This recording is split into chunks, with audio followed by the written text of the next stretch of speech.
조 바이든 미국 대통령이 민주당 대선 후보 사퇴를 공식화하면서 트럼프 전 대통령과의 이른바 전현직 리턴 매치가 불발됐습니다. 불과 107일을 남기고 요동치고 있는 미국 대선판을 차두현 아산정책연구원 수석 연구위원과 함께 짚어보도록 하겠습니다. 위원님, 안녕하십니까? 네, 안녕하십니까? 네. 자, 조 바이든 대통령이 대선을 3개월을 앞두고 네. 민주당 대선 후보직을 전격 사퇴를 했습니다. 일단 이게 미국 역사상 처음 있는 일인가요? 네, 미국의 현직 대통령이 당시 시점으로 보면 그 재선을 출마 자격이 있음에도 불구하고 이 재선 도전을 포기를 한 거는 사실은 네. 1968년에 린든 존슨 대통령도 그런 선택을 했었는데요. 예. 이거는 연초에 아예 이 경선이 시작되는 시점에서 포기를 한 거고요. 네. 지금처럼 거의 뭐 압도적으로 지지를 받아서 지금 전당대회에서 대선 후보 선출만 남아있는 상황에서 중도 포기를 한 거는 초유의 일이죠. 예. 초유의 일이기 때문에 더욱더 많은 언론의 관심, 그리고 전 세계적으로도 지금 상당히 많은 관심을 받고 있는 것 같습니다. 일단 글쎄요, 이 사퇴 배경을 저희가 좀 짚어봐야 될 것 같은데 캠프에서도 불과 1분 전에 통지됐을 정도로 상당히 전격적으로 이뤄졌거든요. 네네. 네, 그 배경은 어떤 거에 있다라고 보세요? 네, 아마 고민은 오랫동안 했던 것 같아요. 예, 그런데 예. 세 가지 요인을 아마 동시에 고려를 했을 겁니다. 네. 첫 번째는 이게 미 대통령직이라는 게 상당한 경무를 수반할 수밖에 없는 이 경무가 될 수밖에 없는 업무거든요. 네. 여기에다가 당해년도에 이제 만약에 재선에 도전할 경우에는 대통령 업무하고 대선 후보로서의 업무를 동시에 해야 된단 말이에요. 이게 아무래도 81세의 고령인 그 바이든 대통령한테는 굉장히 힘들었고 본인이 생각하기에도 앞으로도 더 건재한 모습을 좀 보여주기가 이런 일정하에서는 힘들겠다라는 스스로 자신감이 좀 떨어졌을 수가 있고요. 예. 두 번째는 지금 2주 간격으로 아마 미국 대선 역사상에서 초유의 일이 지금 연속해서 벌어지고 있는데요. 이 트럼프 전 대통령, 공화당 후보로 거의 확정이 됐죠, 이제. 예. 트럼프 전 대통령 피격 사건 이후에 지금 이 전체적으로 대선 판도를 반전시킬 만한 뚜렷한 수단이 없다라는 거에 대한 고민도 분명히 있었을 겁니다. 그리고 세 번째는 결국은 본인의 정치 커리어를 어떻게 아름답게 완결하느냐의 문제인데요. 예. 금년이 우리가 지금 미국 대선 해로만 기억을 하지만 지금 대통령 선거하고 같이 미 상원의 3분의 1 그리고 미 하원의 전체가 다시 한번 선거를 하게 되거든요. 예. 근데 지금 판대로 되게 되면 지난 중간 선거 때 하원에선 다수당을 내줬고요. 상원에서는 가까스로 지금 우위를 지켰는데 이런 판세가 지금 그대로 의회 선거에도 영향을 미칠 경우에는 예. 결국은 상원도 내주게 되고 하원은 더 참패를 하게 되는 이런 예상들이 나오고 있었거든요. 그렇게 되면 결과적으로 민주당의 대통령 선거 의회에서의 동시 참패를 사실은 방관했거나 아니면 그런 결과를 초래한 정치인으로 남게 될 위험이 있단 말이에요. 예. 그런 면을 종합적으로 생각해서 바이든 대통령 본인이 스스로 얘기했듯이 예. 이 결정이 당과 국가를 위한 최선의 길이라고 생각을 한다라는 사퇴 성명을 낸 거죠. 예. 물론 이제 사퇴 가능성은 말씀을 해주신 대로 계속해서 나왔습니다만 시간을 조금만 되돌려 보면 사실 이제 지난주에 펠로시 전 의장이 주말에 어떤 중대한 결심에 대한 이런 부분에 대한 이야기를 했었고요. 예. 그 이후에 그래서 그러면 또 주말에 중대한 결심이 나오는 게 아니냐라는 이제 전망들이 계속해서 나왔었는데 바이든 대통령이 완주 의지를 또 밝힌 듯한 또 그런 그런 보도가 이제 전해져서 그러면은 이제 주말을 그냥 넘어가는 게 아닌가라고 했었는데 다시 이제 사퇴에 SNS상의 사퇴를 이제 시사하는 이제 발언을 했기 때문에 그러면은 그 주말 사이에 무슨 일이 있었는가 이 부분도 좀 관심인데요. 네, 일단 지금 아까 세 가지 복합적인 요인들을 다시 한번 생각을 해봤을 거고요. 네. 그동안은 계속 이 대선 일정을 이어가기를 이제 바라던 이제 질 바이든 여사를 비롯한 가족들하고도 깊은 상의가 있었을 거예요.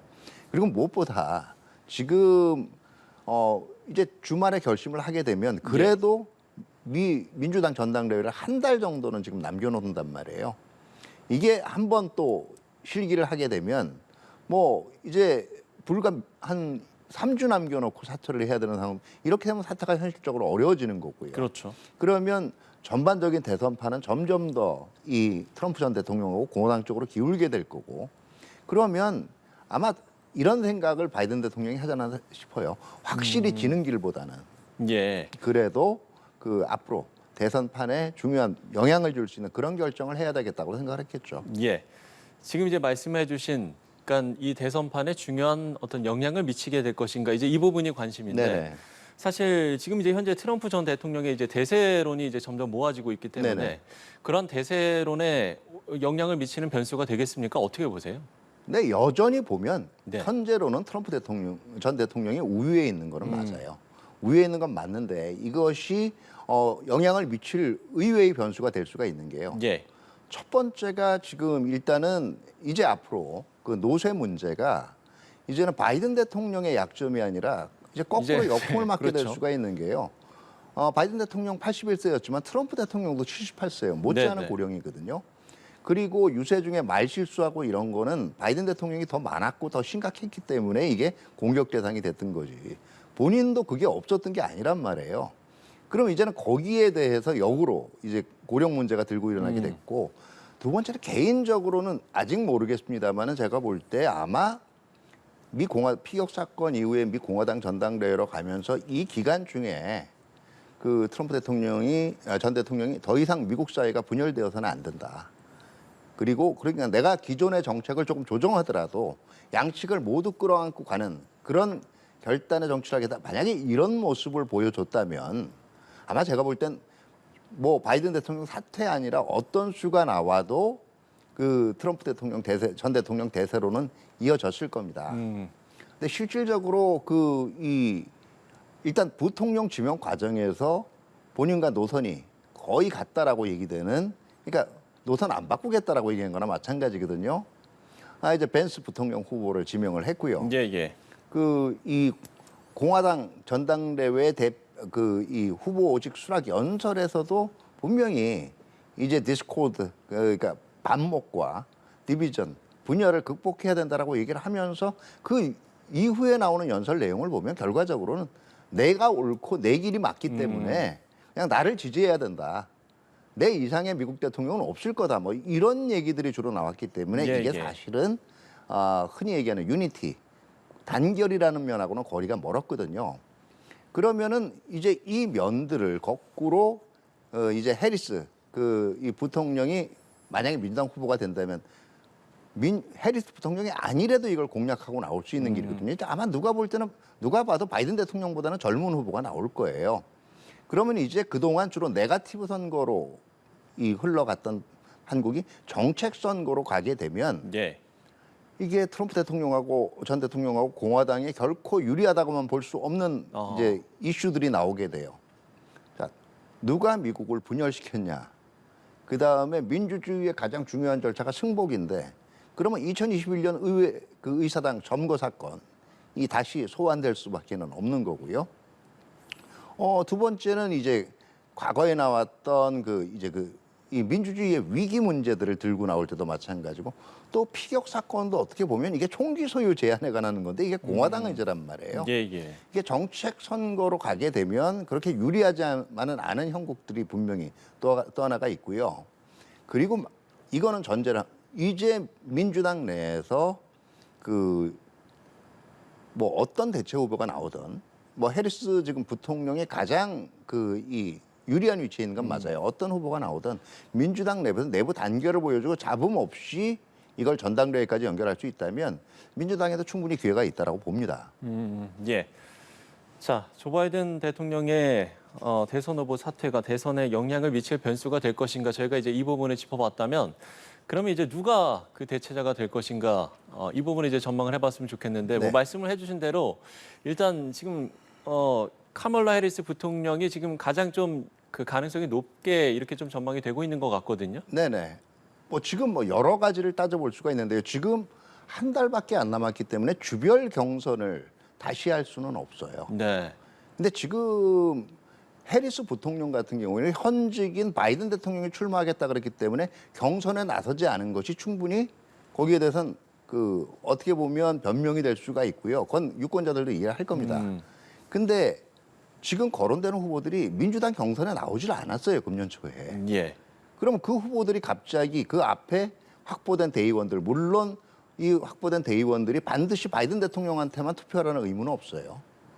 그 바이든 대통령 몫으로 확보됐던 그 대의원들이 그 누구한테 투표를 할까 볼 때 결과적으로는 누가 되더라도 논란의 소지가 있는데 그래도 논란의 소지가 적은 게 해리스 부통령이라는 얘기고요.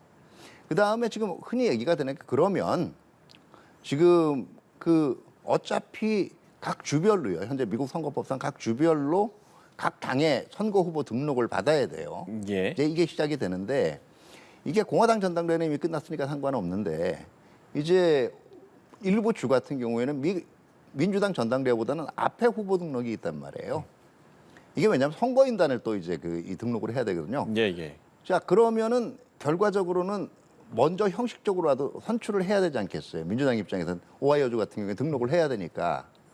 그러면 그 온라인 투표를 활용을 해서 이제 경선을 하자라고 얘기하는데 그럼 그 온라인 투표를 통해서 당선된 그 제일 표가 많을 얻은 후보가 과연 그 앞에 있는 그 경선의 모든 절차들을 다 압도할 만한 자격이 있느냐에 대한 논란들이 계속 일수가 있기 때문에 제가 보기에는 어떤 방법이 나오든 간에 일단 바이든 대통령이 직접 자기가 지지 넘겨주겠다, 표명. 네네. 승계를 하겠다라고 얘기한 해리스 부통령이 가장 유리한 고지에 있는 건 맞고요. 그러니까, 다만 이 예. 경우에도 그러면 뭐 이게 그냥 현직 그 가장 유력한 후보가 넘겨준다라고 하면 무조건 거기에 투표해야 되느냐 이 문제는 여전히 남아요. 그렇죠. 예. 그렇기 그러니까- 때문에 제가 아까도 말씀드렸지만 잡음 없이 거의 이제 어떻게 하면 각종 중진들이나 전직 대통령들까지 거의 일치되게 예. 그 후보를 선정하느냐 이게 가장 지금 민주당으로서는 골치 아픈 거래요. 이걸 전환하면 기회가 될 수가 있죠. 네. 사실은. 그러니까 이제 말씀을 들어보면 결국에는 이제 현실적으로도 지금 카멀라 해리스 부통령이 가장 이제 그러니까 가장 이제 후보로서는 지금 현실적으로 봤을 때는 이제 가장 유리하고 그리고 가장 이제 좀 확정될 가능성이 높다 이렇게 이제 보시는 그렇죠. 거죠. 만약에 네, 지금 판도를 완전히 뒤엎을 수 있는 후보가 있다면 사실은 제가 보기에는 경선에 나왔어야 되고요. 그럴 만한 후보라면. 알겠습니다. 자, 그다음에 그러면 흔히 예, 얘기되는 게 이제 오바마 전 대통령의 영분이었던 미셸 오바마 여사 같은 경우가 얘기가 되기도 하지만 그렇죠. 이 경우는 여러 가지 시비에 휘말릴 수가 있는 게 정치에 아무런 본인도 관심이 없다라고 얘기를 했고요. 두 번째는 경선에도 나서질 않았고 전직 대통령의 영부인이었고 그럼 일부 여론조사에서 인기가 높다는 것만으로 그럼 민주당 후보로 선정되는 게 과연 정당성이 있느냐 여기에 대한 논쟁도 끊이지 않을 걸로 생각이 돼요. 예. 그런데 이제 해리스 부통령 같은 경우는 지난 4년 동안 예. 존재감이 이제 너무 미미했던 거 아니냐. 존재감이 그게 이런 문제죠. 비판도 있어서요. 그렇죠. 이제 제가 보기에는 워낙 정치 경력 자체가 일천했고요. 그러니까 정치가에서 경력이라는 게 그 2017년부터 2021년 부통령이 되기 전까지 캘리포니아주 상원의원 한번 했던 게 전부란 말이에요. 예. 이게 정치 경력이 비교적 일천한 출신의 대통령이라는 게 그 앞으로 보면 오바마 대통령 같은 경우에도 뭐 연방직은 그렇게 비교적 짧은 기간 했다라고 얘기하지만 그 앞에 주 상원의원직을 3번이나 했거든요. 그렇기 때문에 그거랑도 비교가 안 된단 말이에요. 두 번째는 원래 미 부통령이라는 자리가 그렇긴 하지만은 주요 이슈에 대해서 너무 자기 목소리가 없었어요. 특히 이제 외교안보 분야에 대해서는 거의 그 문외한이라고 할 정도였거든요. 그러니까 2022년 9월인데요. 그때 그 한국을 방문했을 때도 이제 일부 말실수가 있었다라고 또 약간 우스갯소리로 얘기가 나오기도 했었죠. 예. 자, 그런가 하면 오바마 전 대통령과 또 펠로시 전 하원 의장이 이 해리스 부통령에 대해서 지금 언급을 하고 있지 않거든요. 예, 이 그러니까 부분은- 지금 네. 왜 그 미국 내 언론들도 지금 언제쯤 이걸 할 거냐, 왜 유보하고 있을까 여러 가지 분석들이 나오고 있어요. 예, 지금 예.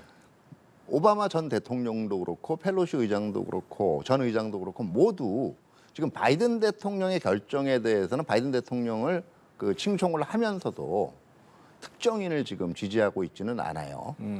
반면에 이제 빌 클린턴 그 전 대통령과 전 국무장관 같은 경우에는 해리스를 즉각 지지를 지지합니다. 한다라고 예. 표명을 했고 문제는 이게 지금 오바마 그 다음에 펠로시 두 사람뿐만 아니라 현직 그 민주당의 상하원 원내대표들도 지금 공식적인 지지에 대해서는 좀 유보적인 입장이에요. 예. 자, 그런가 하면 이 해리스 부통령이 만약에 대선에 나선다면 네네. 민주당 최초의 유색 인종 여성 후보라는 점, 이 점은 상당히 좀 상징적인 의미가 될 수 있을 것 같거든요. 그렇죠. 상징적인 의미가 되고 강점인 동시에 또 어떻게 보면 약점일 될 수도 수도 있는 있고. 것이요. 예. 지금 아주 미묘한 분위기를 생각을 해야 돼요. 이게 최근 미국 내에서 아마 이번 선거의 국내적인 쟁점이요. 특히 트럼프 대통령 지지자들 같은 경우에는 너무 정치적으로 올바른 것만 추구하는 거에 대한, 그것도 외형적으로요. 그러니까 자기 속마음은 다르면서 이 자기 체면이라든가 그다음에 인상을 생각해서 이제 올바른 말만 하는 거에 대한 염증을 느끼는 분위기. 그다음에 미국 사회가 기독교 중심 문화에서 점차 너무 변해가고 있다. 너무 소수자 권리만 강조를 한다. 이런 거였거든요. 예. 그 분위기에 딱 맞는 게 카밀라 해리스 지금 부통령 후보란 말이에요. 그렇기 때문에 이게 여성이고 흑인이라는 게 강점이 될 수도 있지만은요. 동시에 이게 특히 지금 지명된 이후에도 각종 SNS나 민주당 지지자들 사이에는 우리가 과연 여성 흑인 대통령을 이제는 맞이할 준비가 돼 있느냐에 대한 논쟁들이 나오고 있거든요. 예. 그러니까 트럼프 대통령의 가장 강점이 일반 어느 정도 이상의 학력과 경력을 갖춘 미국인들이 사실은 체면 때문에 얘기하지 못하고 있던 바를 시원하게 얘기했다는 거 아니겠어요? 예. 그럼 민주당 지지자들은 외형적으로는 여성이고 흑인 이제는 할 때 됐지라고 얘기를 하지만 이게 실질적으로 마음에서부터 우러나오는 결정이 나오냐, 특히 투표로 나오느냐, 이게 관건이라는 얘기죠. 알겠습니다. 자, 미국의 매체가 최근 67개 여론조사를 종합을 해서 분석한 결과를 보면요. 트럼프 전 대통령은 47.4%의 지지율로 해리스 부통령보다 지금 2%포인트 앞서는 걸로 보였습니다. 네, 지금 이제 표가 나오고 있는데요. 사실 이제 미국 대통령 선거는 이제 우리나라와 달리 이게 선거인단 제도를 도입하는 만큼. 예, 근데 다만 이제 제가 또 하나 약간 저거를 조심해서 읽어야 될 필요성이 있다라는 게. 그대로 그러면 해석과 그래도 전망을 해주시면 좋을 것 바이든 같아요. 대통령보다는 상당히 근접을 했나라고 보시는 분이 있을 텐데요. 그러니까요. 저 선거 결과들이 주로 뭐를 평균적으로 합한 거냐면 금년 5월까지고요. 트럼프 전 대통령 피격하고 이게 반영이 안 된 결과들이에요. 그렇죠. 전당대회가. 지금도 이게 이제 그러니까 지지 표명을 받기 전에. 그렇죠. 그다음에 두 번째는 저거는 양자 구도일 때입니다. 저 구도 말고 지금 로버트 케네디 주니어 지금 이 무소속 후보로 나와 있잖아요. 3파전을 가상을 했을 때는 지금 43대 37, 한 6% 차이가 나와요. 여전히 오차 범위에서 내에 있지만은 그런 면은 강조를 해야 되고, 제가 볼 때는 제가 볼 때 또 민주당 전당대회 끝나고 나서는 정반대의 결과가 나올 수도 있어요. 아직은. 그러니까 지금으로서는 어떻게 보면은 좀 무의미한 여론조사일 수도 있다. 그러나 경쟁력은 있다라는 게 그러니까 확신할 수는 없지만 그래도 경쟁력은 다른 있다. 후보에 비해서 분명히 있다라는 얘기는 한 거죠. 예, 알겠습니다. 자, 이제 107일밖에 남지 않은 미국 대선판이 그야말로 요동치고 있는 상황인데, 그럼 네네. 마지막으로 우리 정부는 이제 어떤 대비를 해야 할지, 그러니까 지금 트럼프 전 대통령이 재집권을 할 수도 있고요. 민주당의 이제 대선 후보가 누가 되든 민주당의 대선 후보가 대통령이 될 수도 있고, 어쨌든 다양한 정말 변수들을 좀 생각을 해야 될 것 같고, 다양한 좀 시나리오들에 대해서 좀 대비를 해야 될 것 같은데요. 그렇죠. 일단 우리가 생각을 해야 되는 거는 누가 되든 지금 양쪽 다 특히 우리 지금 정부의 정책에 대해서는 그렇게 깊은 이해를 가지고 있지 못하다는 거예요. 그거는 이 4년을 쉬었던 트럼프 전 대통령도 마찬가지고요.